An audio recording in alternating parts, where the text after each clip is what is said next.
আমরা এটাকে বলি ডাক্তারিকরণ, মেডিকেলাইজেশন। মানে অসুখ হলেই এটাকে ডাক্তারি ব্যাপারে পরিণত করা, এবং সেই ডাক্তারি ব্যাপারে পরিণত করাইয়া এই কোম্পানির ওষুধ লেখা, প্রেসক্রিপশন দেওয়া, আর কোম্পানি কর্পোরেশনগুলোর আপনার এই ওষুধ বেচার ব্যবস্থা করে দেওয়া। এই যে একটা বাজারি ব্যবস্থাকে আমরা স্বাস্থ্য ব্যবস্থা বলছি, এখান থেকে আমাদের নিষ্কৃতি দরকার। এই ডাক্তারিকরণকে স্বাস্থ্য সেবা বলে না। স্বাস্থ্য মানে কি? এটা প্রতিরোধও বটে। আমার কোনো অসুখ হবে না, এটাকে প্রতিরোধ করাও স্বাস্থ্য। ফলে স্বাস্থ্য মানে ডাক্তার, স্বাস্থ্য মানে প্রেসক্রিপশন, স্বাস্থ্য মানে ওষুধ। এইসব ভুল চিন্তা আমি বিনয়ের সঙ্গে আপনারা যারা সাংবাদিক এখানে হাজির রয়েছেন তাদের কাছে বলবো, এই ভুল চিন্তা থেকে আপনারা একটু সহায়তা করুন আমাদের, যাতে আমরা এখান থেকে মুক্ত হতে পারি। নহলে বাংলাদেশে আমরা দেখব যে ওই 10টা দোকানের মধ্যে খাদ্য পাওয়া যায় একটা, আর 9টা হলো ওষুধ বেশি। এরকম তো আমার কথা ছিল। যদি এই আমার এই ছোট্ট কথাটা আপনারা বুঝে থাকেন, তাহলে আপনারা বুঝবেন কি যে আসলে নার্সিং পেশা, সেবার এই অত্যন্ত মহৎ পেশা, এটা স্বাস্থ্য ব্যবস্থার ডাক্তারদের সমমর্যাদা সম্পন্ন পেশা, একই মর্যাদার পেশা। নার্সরা ডাক্তারদের অধীন কোনো পেশা নয়, সমমর্যাদা। সেবা নাই তো চিকিৎসা নাই, সেবা নাই তো ডাক্তারি বলে কিছু হবে না। তাহলে সেবা ছাড়া চিকিৎসা সম্ভব না।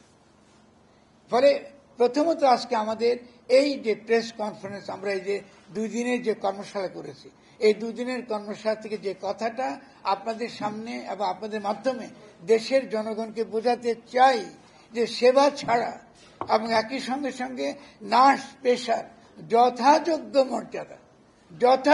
মর্যাদা এবং সম্মান আদায় যদি করতে না পারি, আমরা কিন্তু আমাদের স্বাস্থ্য ব্যবস্থা ক্রমশ আরো খারাপ থেকে আরো খারাপের দিকে যাবে, আরো খারাপ থেকে খারাপের দিকে যাবে, এবং ইতিমধ্যে খারাপ থেকে খারাপের দিকে গেছে। যে কারণে স্বাস্থ্য আন্দোলন আজকে আমাদের এই যে নার্সদের সংগঠনের সঙ্গে, নার্সদের আন্দোলনের সঙ্গে আমরা যুক্ত হয়েছি, এবং এই আন্দোলন থামবে না যতক্ষণ পর্যন্ত না আমরা বাংলাদেশের জনগণের পক্ষে একটা সত্যিকারের সবার জন্য স্বাস্থ্য এটা নিশ্চিত করতে না পারবো, আমাদের এই আন্দোলন চলবে।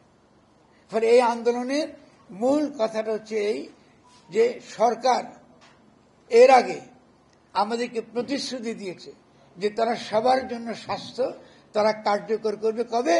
2000 সালের মধ্যে। তারা সরকারকে আমরা এখন দাবি জানাতে চাই যে কেন করেন নাই, এবং ডক্টর ইউনূসের সরকারের অবশ্যই তাকে এটা তদন্ত করতে হবে, এটা তার দায়িত্ব। যে এর আগের সরকারগুলো এইসব প্রতিশ্রুতি দিয়েছে, এইসব প্রতিশ্রুতি পালিত হয় নাই কেন? এইসব প্রতিশ্রুতির কথা বলে আপনারা কোটি কোটি টাকা বিদেশ থেকে ঋণ এনেছেন, সেই টাকা কোথায় গেল?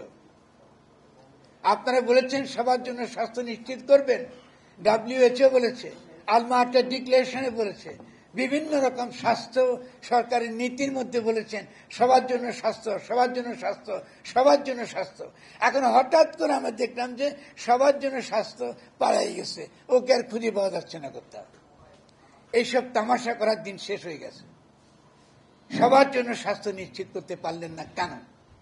তো এর আগের যে সরকার ছিল, আওয়ামী লীগ সরকার ছিল, বিএনপি সরকার ছিল, জাতীয় পার্টি ছিল, এই সকল দুর্বৃত্তদের জিজ্ঞাসা করতে হবে যে কেন তোমরা এটা কায়েম করতে পারলে না? এটা তো তোমাদের রাষ্ট্রীয় নীতি ছিল, এটা তো WHO ডিক্লারেশন ছিল, এটা তো আলমা-আটা ডিক্লারেশন ছিল, পারলে না কেন? যদি পারতে তাহলে তৎক্ষণাৎ আজকে নার্সিং পেশা নিয়ে, তাদের পেশার অধিকার নিয়ে আজকে আমাদের দাঁড়াতে হতো না। আমরা এখানে এসেছি কেন? কারণ আমরা বুঝতে পেরেছি যে যদি আমরা নার্সদের সম্মান, তাদের মর্যাদা, পেশাগত মর্যাদা, তাদের অধিকার, এটা যদি আমরা আদায় করতে না পারি, তাহলে সাধারণ জনগণের পক্ষে আমরা সবার জন্য স্বাস্থ্য নিশ্চিত করতে পারবো না।